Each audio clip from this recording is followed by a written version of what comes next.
त्रिनिता quiz के बाद 8वें रविवार में आप सबों का स्वागत है। आज के रविवारी आराधना को शुरू करते हुए हम लोग आह्वान वचन सुने। भजन संहिता 9 पहला और दूसरा पद।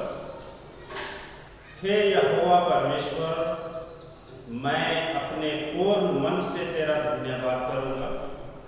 मैं तेरे सब आश्चर्य कर्मों का वर्णन करूंगा। मैं तेरे कारण आनंदित और प्रफुल्लित होऊंगा। हे परम प्रधान, मैं तेरे नाम का भजन गाऊंगा। आमीन। आइए हम आराधना का पहला गीत गाएंगे। साक्षीवाणी गीत संख्या 7। साक्षीवाणी गीत संख्या 7। हालेलुया हालेलुया हालेलुया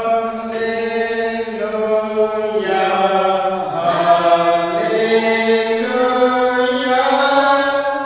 ईश्वर होगा है मेरा, हाँ जीवन भर मैं करूँगा।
परमेश्वर पिता और पुत्र और पवित्र आत्मा के नाम से आमीन। हमारी सहायता ईश्वर के नाम से है, जिसने स्वर्ग और पृथ्वी को सिरजा। स्तुति होवे पिता को, आमीन।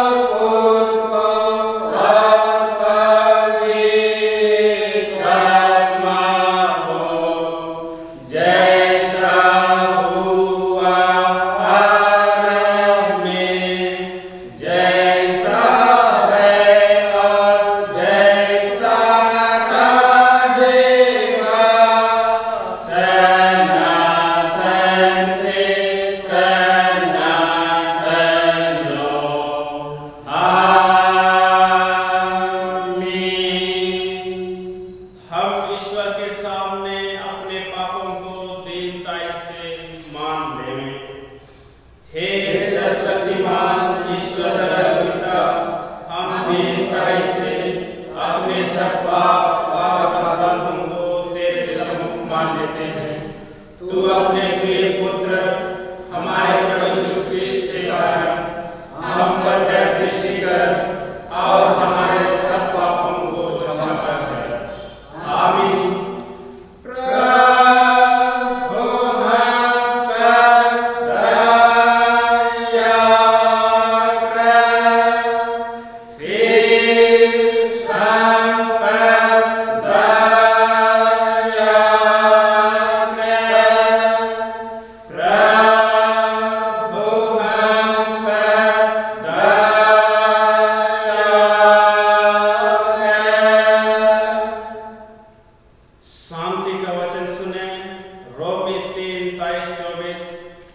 क्योंकि सबों ने पाप किया है और ईश्वर की प्रशंसा योग्य नहीं होते हैं, पर उसके अनुग्रह से उस उद्धार के द्वारा जो ख्रिस्ट से है संत में धर्मी ठहराए जाते हैं।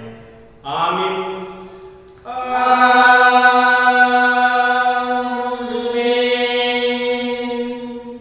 मंडली उठे, सबसे ऊंचे स्थान में ईश्वर का गुणानुवाद होवे।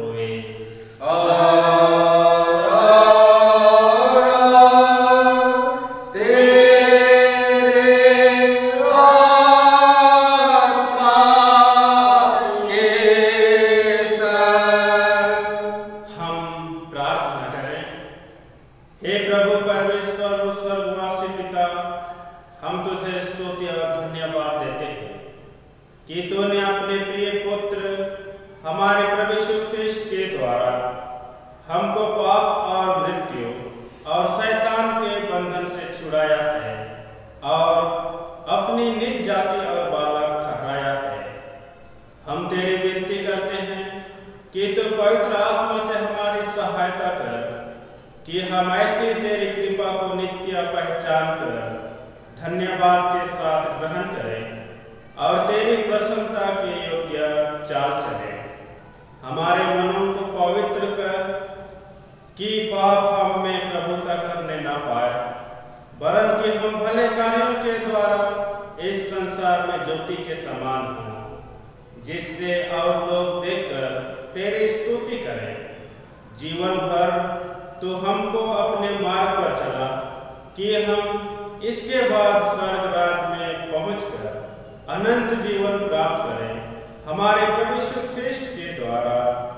आमीन।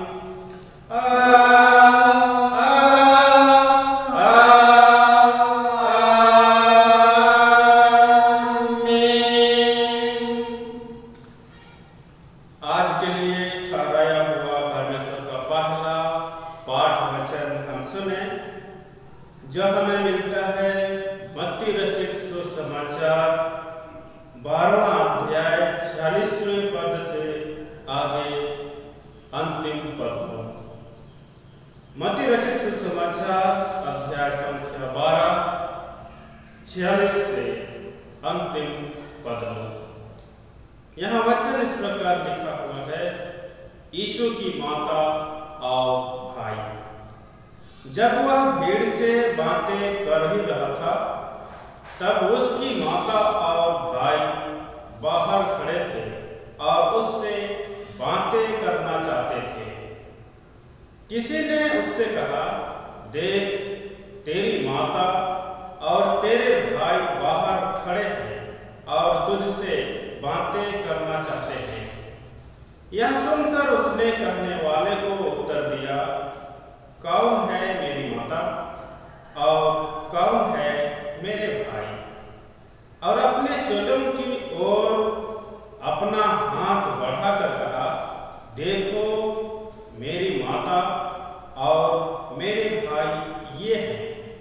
क्योंकि जो कोई मेरे स्वर्गीय पिता की इच्छा पर चले वही मेरा भाई और मेरी बहन और मेरी माता है। आमीन। तेरा धन्यवाद हो हे ख्रिस्त यीशु। हालेलुया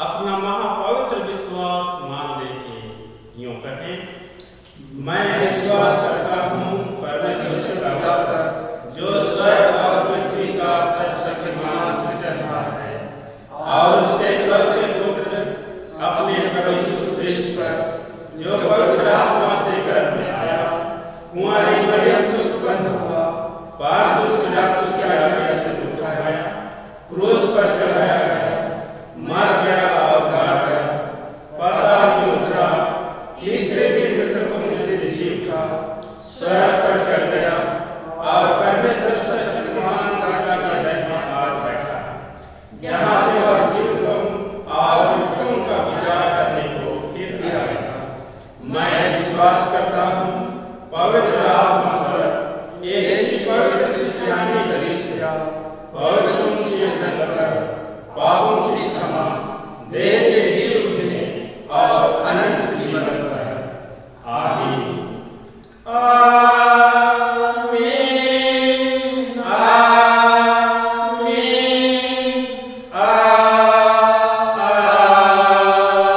आमीन। मंडली बैठ जाए। आराधना के लगातार में हम दूसरा गीत गाएंगे। दुरम से दुरम नंबर 543। दुरम से दुरम नंबर 543। ईश्वर एवं पदय मरण कुर्जी जीवतम आप। ईश्वर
आमीन।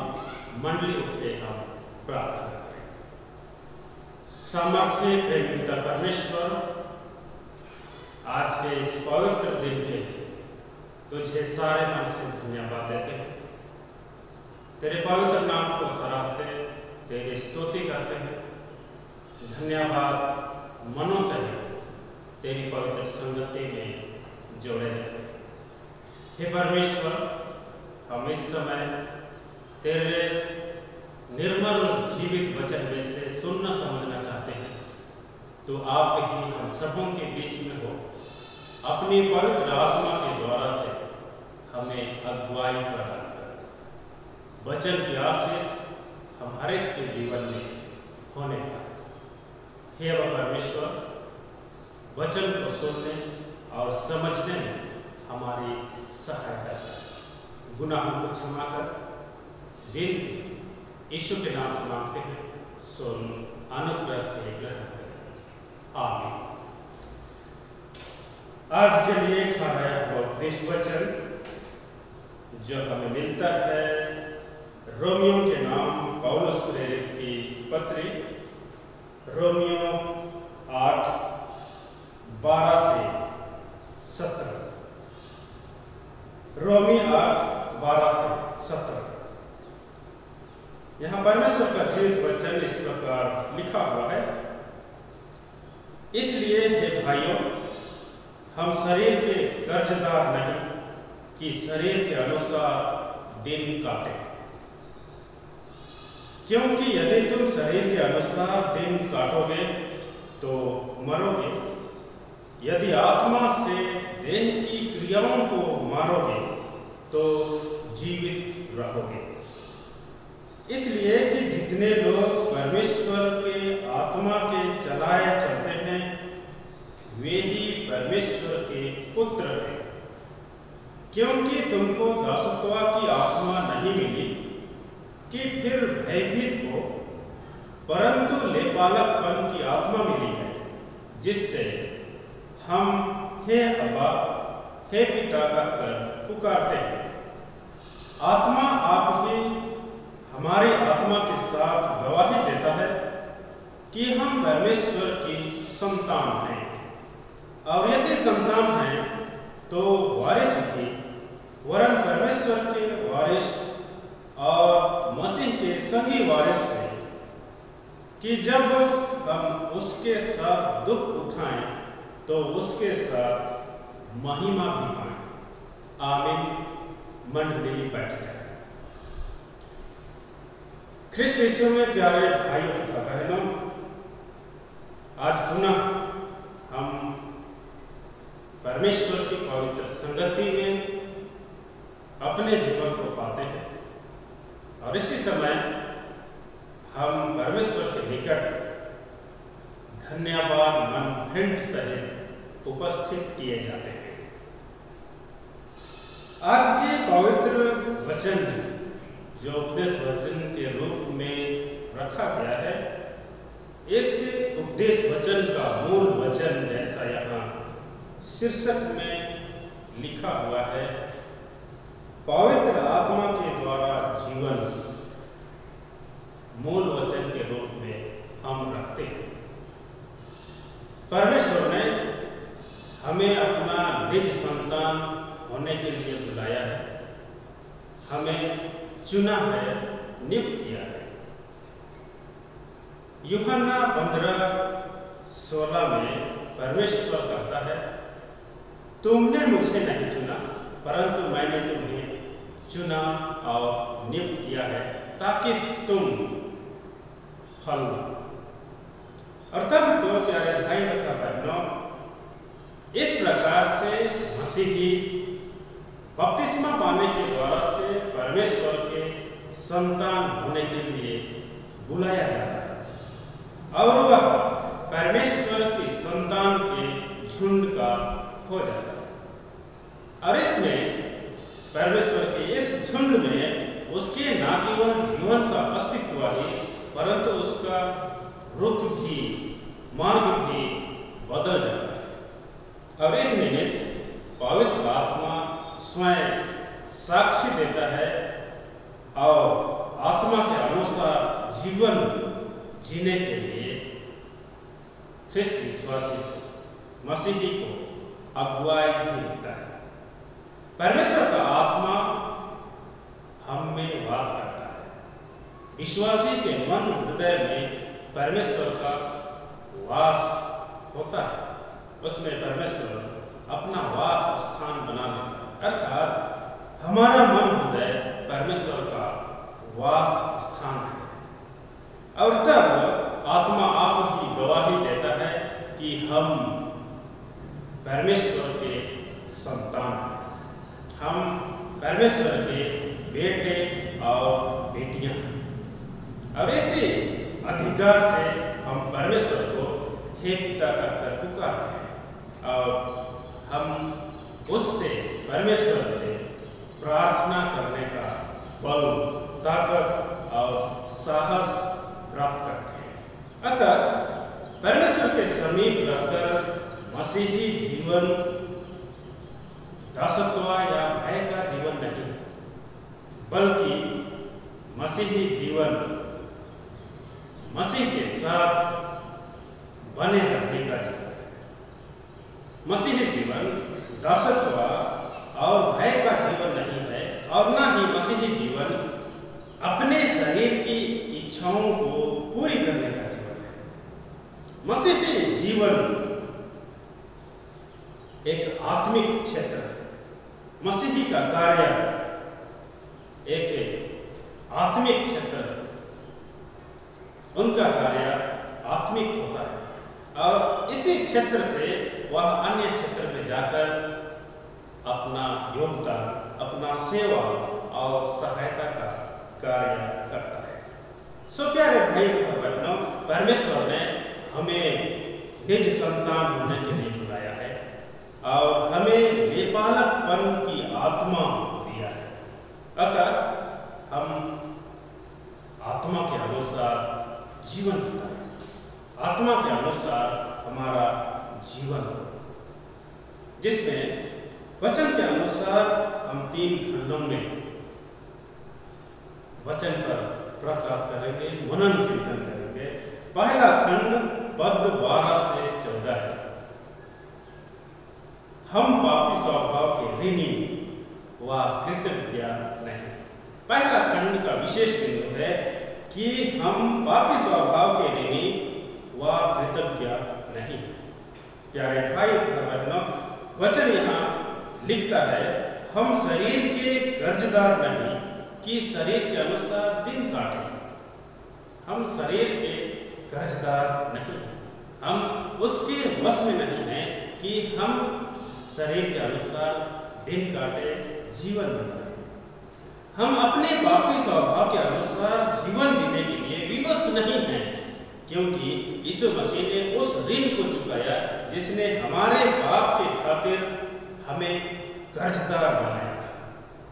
और इसलिए अब हम अपने पापी स्वभाव के नहीं वरन मसीह के कृतज्ञ हैं।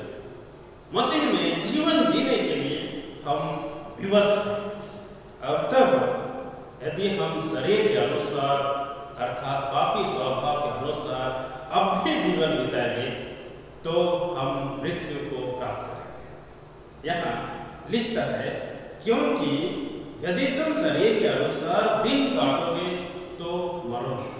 अर्थात यहाँ वचन सीधे रूप में कहता है कि अब भी यदि हम शरीर के अनुसार दिन काटेंगे, अपने पापी स्वभाव के अनुसार जीवन बिताएंगे तो हमें मृत्यु प्राप्त होगी। हम परमेश्वर का अनंत दंड प्राप्त करेंगे। और तब तो हम अनंत जीवन कैसे प्राप्त कर सकते हैं? हमारे लिए एक अहम सवाल उत्पन्न होता है कि हम अनंत जीवन कैसे प्राप्त कर सकते हैं? वचन यहाँ लिखता है, यदि आत्मा से देह की क्रियाओं को मारोगे तो जीवित रहोगे। यहाँ पर पौलुस महत्वपूर्ण शिक्षा देता है कि हमें मसीह में विश्वास करने की आवश्यकता है, मसीह में बने रहने की जरूरत है। साथ ही मसीह का अनुसरण करने के लिए हमें शरीर की पापी स्वभाव, पापी कार्यों को मारना आवश्यक है। हमारे जीवित रहने के लिए पापी स्वभाव को खत्म करना आवश्यक है। हमें अपने देह की क्रियाओं को मारने के लिए शरीर के कार्य, हमारी पापी इच्छाओं को मारना चाहिए, क्योंकि हमारे शरीर के कार्य हमारी इच्छाओं से उत्पन्न होते हैं। और तब तो यहाँ एक मसीही के लिए सर्वप्रथम कर्तव्य हो जाता है, जिम्मेदारी हो जाता है अपने पापी स्वभाव से बचे रहने के लिए कि वह अपनी बुरी इच्छाओं को मारे, बुरी इच्छाओं से बचे रहे।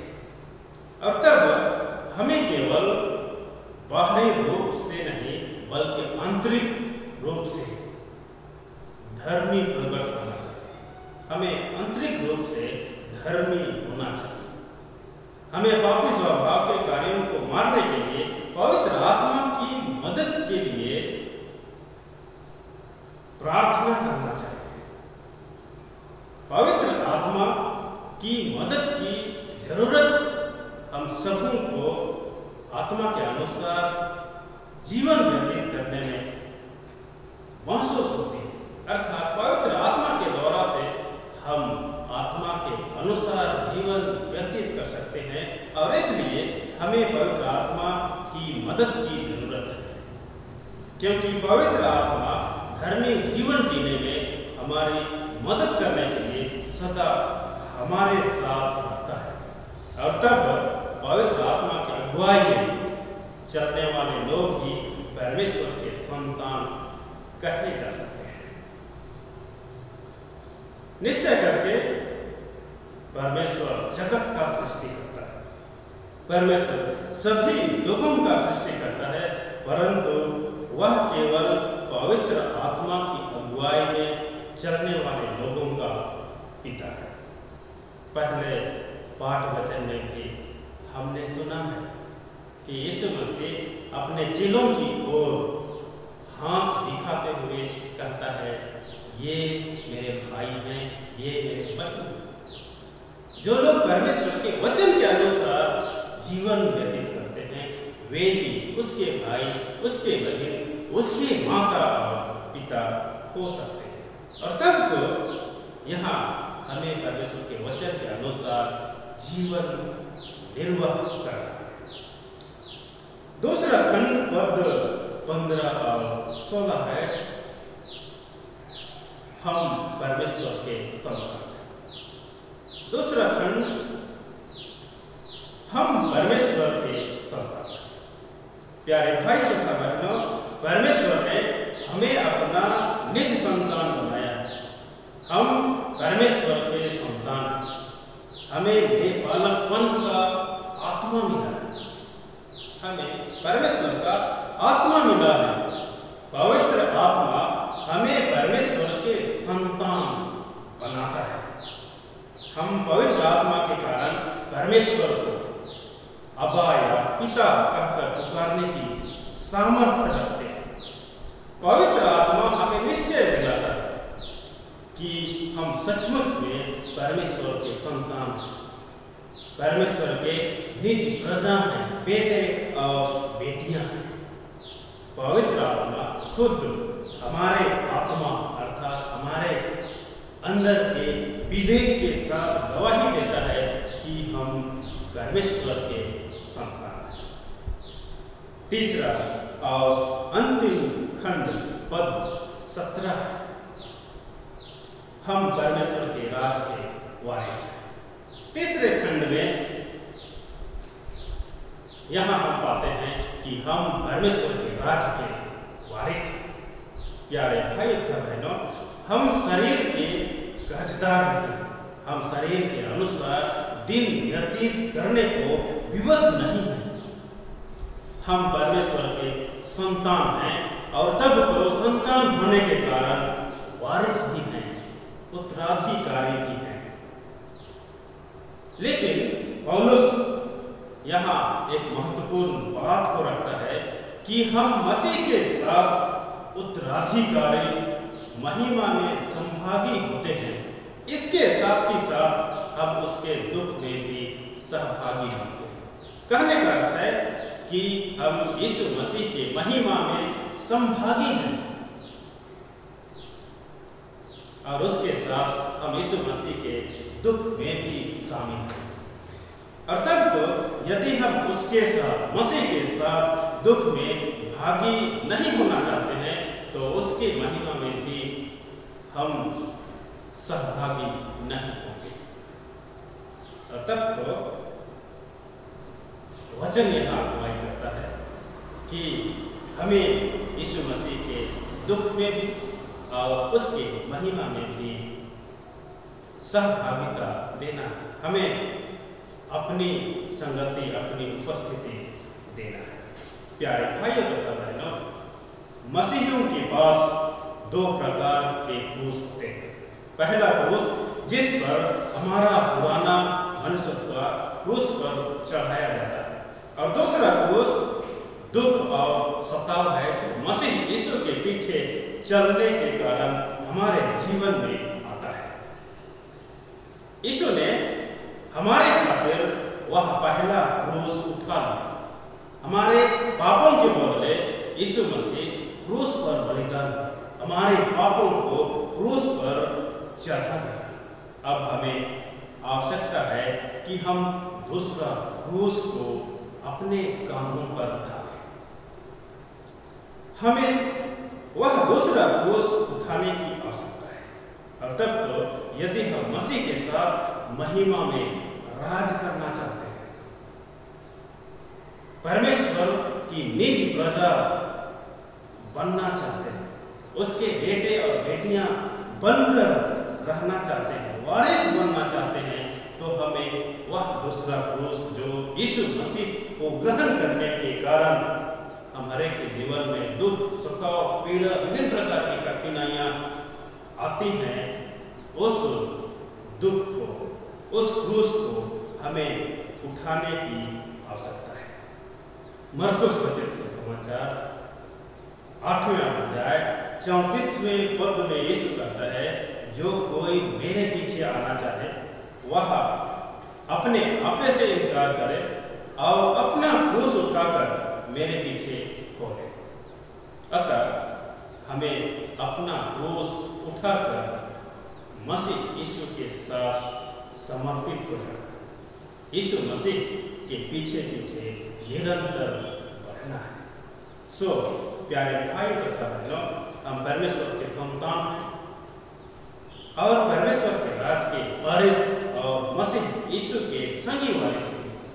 इसलिए हम पवित्र आत्मा के अनुसार जीवन बिताएं, क्योंकि इसी में निर्भयता और आशीष है। परमेश्वर आप ही हमारी सहायता करें। आमीन। हम प्रार्थना करें। दीन दयालु प्रेमी पिता परमेश्वर, पुनः तुझे सारे मन से धन्यवाद देते हैं। आज के इस पवित्र दिन में, अपनी पवित्र संगति में हमें वचन के द्वारा से सिखाया है। हम तेरे निज बेटा बेटियां संतान हैं, हमें निज प्रजा होने के लिए बुलाए और चुना है।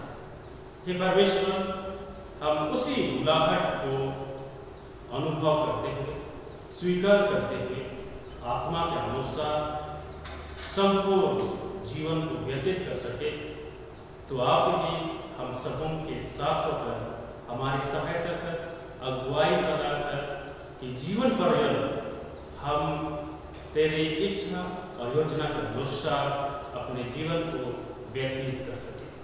विनती यीशु के नाम से मांगते हैं, सुन, अनुग्रह से ग्रहण कर।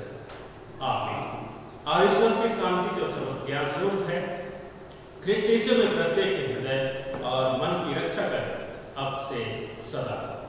आमीन।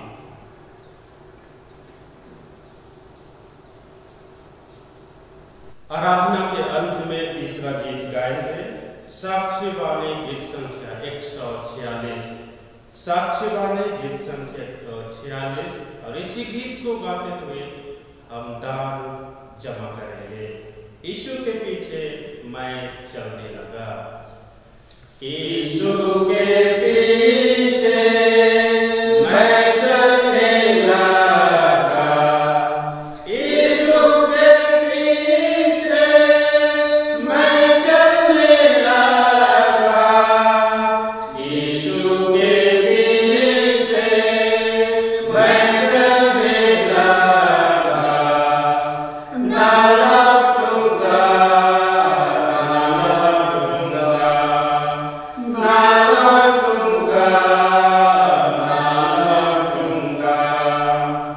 गर कोई मेरे साथ न आए, गर कोई मेरे साथ न आए, गर कोई मेरे साथ न आए, ना लौटूंगा, ना लौटूंगा, ना लौटूंगा, ना लौटूंगा। संसार को छोड़ के, सालिब को लेके, संसार को छोड़ के, सालिब को लेके, संसार को छोड़ के, सालिब को लेके, ना लौटूंगा, ना लौटूंगा, ना लौटूंगा, ना लौटूंगा। गर मैं उसका इनकार न करूं, गर मैं उसका इनकार न करूं, गर मैं उसका इनकार न करूं, ताज पाऊंगा, ताज पाऊंगा, ताज पाऊंगा, ताज पाऊंगा। मंडली उठे। धन है परमेश्वर, धन है परमेश्वर तुम्हारे घर का परगाई, स्वर्ग से वर्षसी कृपा पर कृपा बरसाई। भूलियो ना प्रभु के सामने घर, इतनी प्रीत तुम पर दिखाई। परमेश्वर का जीवित वचन रोमी 12:1। इसलिए हे भाइयों, मैं तुमसे परमेश्वर की दया स्मरण दिलाकर विनती करता हूँ कि अपने शरीरों को जीवित और पवित्र और परमेश्वर को भावता हुआ बलिदान करके चढ़ाओ। यही तुम्हारी आत्मिक सेवा है। आमीन। हम प्रभु का धन्यवाद करें। हे अति महान दीन दयालु परमेश्वर पिता, हम तुझे सारे मन से धन्यवाद देते हैं। विगत सप्ताह भर के जीवन यात्रा में तो हम सबों को संभाला। दुख और सुख में, हर एक प्रकार के कठिनाइयों में हम सबों को अपनी पवित्र छाया पर रखा। हम तेरी शरण में हो सके हैं। हम सबों को आशीषित किया है। हम विश्रामवार के दिन में होकर धन्यवाद मन भेंट के साथ तेरी पवित्र संगति में होते हैं।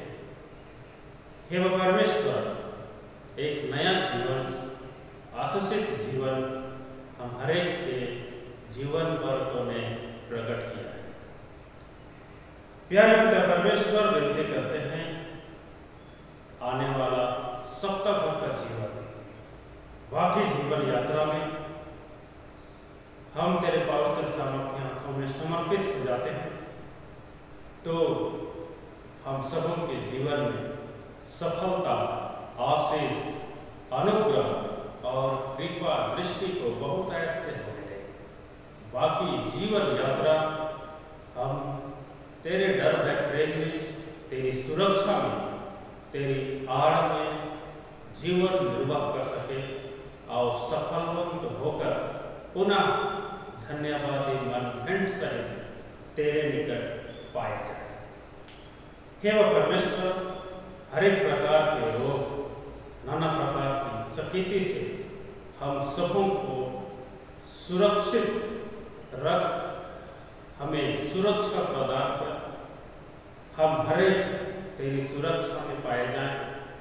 किसी प्रकार की अप्रिय घटना हम हर एक के जीवन से ना होने पाए, बल्कि हम तेरे पंखों तले सुरक्षित जीवन पा सके और तेरी महिमा करने पाए। प्यारे पिता परमेश्वर, हर एक जवान युवतियाँ, बाल बच्चों को तेरे हाथ में सौंप देते हैं। वे जीवन के निर्माण में कठिन मेहनत करते हैं, पढ़ाई लिखने के क्रम में वे जीवन में कुछ करना चाहते हैं, बन जाना चाहते हैं। प्रभु उनके हर एक परिश्रम पर तो अपनी आशीष होंगे। और कितने ऐसे जवान युवतियाँ हैं जो परीक्षाओं में दाखिला पाते हैं, वे प्रतियोगिता परीक्षा में बैठते हैं। प्रभु उन सबों को भी सहायता कर, अगुवाई कर, ज्ञान बुद्धि से भर दे। वे जीवन के निर्माण में, जीवन की खोज में सफलवंत हो सके और निश्चय करके उनके जीवन से तेरी महिमा होने पाए।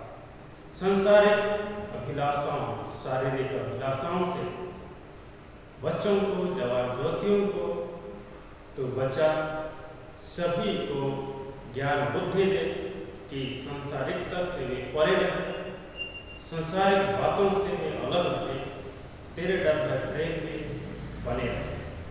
हे वह परमेश्वर, उसी प्रकार रोगी दुखी सभी भाई बहनों को तेरे हाथ में सौंप देते हैं, तो सबों का अपनी आशीष दे। जो इलाजरत हैं, सेवा प्राप्त करते हैं, सभी सेवाओं पर अपनी आशीष दे कि उन सभी सेवाओं को पाकर के स्वस्थ जीवन लाभ करने पाए। हम धर्म माता कृपा कंडेल को तुझ में समर्पित करते हैं। बहुत दिनों से वह शारीरिक अस्वस्थता में है, उनकी विभिन्न प्रकार की बीमारी के लक्षण दिखलाई पड़ते हैं और सेवा के निमित्त वे अस्पताल पर भर्ती हैं। इस समय उनका पहला ऑपरेशन भी हो चुका है। वह आईसीयू में पड़ा है और हम इस समय उस धर्म माता के स्वस्थ लाभ के लिए अपनी निवेदनों को तेरे निकट रखते हैं। हे परमेश्वर, तो ही अपना उद्धार उस धर्म माता के जीवन पर प्रकट कर। तेरी दया और अनुग्रह के बगैर स्वस्थ लाभ करना मुश्किल है। तो हरेक आवश्यकताग्रस्तों के अनुसार अपनी सेवा दी है, रोगियों को चंगा किया है, तो वही चंगाई उस धर्म माता के जीवन पर होने दे कि समय की परिपूर्णता पर स्वस्थ लाभ पा सके। वहाँ जब तक वे रहते हैं, उनकी सेवा शुश्रूषा की जाती है, जब तक कि वह स्वस्थ नहीं हो जाती है। अपनी आशीष दे, अपनी कृपा दृष्टि से भर दे कि समय पर वह स्वस्थ होकर तेरी महिमा के लिए सिद्ध और तैयार होने पाए। हे परमेश्वर, धन्यवाद दान, मुठ्ठे दान, अन्य दान जो हम तुझे समर्पित करते हैं, तो ग्रहण कर अपनी आशीष दे, इनके द्वारा से तेरी महिमा होने पाए। सभी बातों के लिए तुझे धन्यवाद देते हैं पिता। गुनाहों को क्षमा कर और यही दीनदाई की विनती यीशु मसीह के नाम से मांगते हैं, सुन अनुग्रह से ग्रहण कर। आमीन। ईश्वर को धन्यवाद। ईश्वर को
परमेश्वर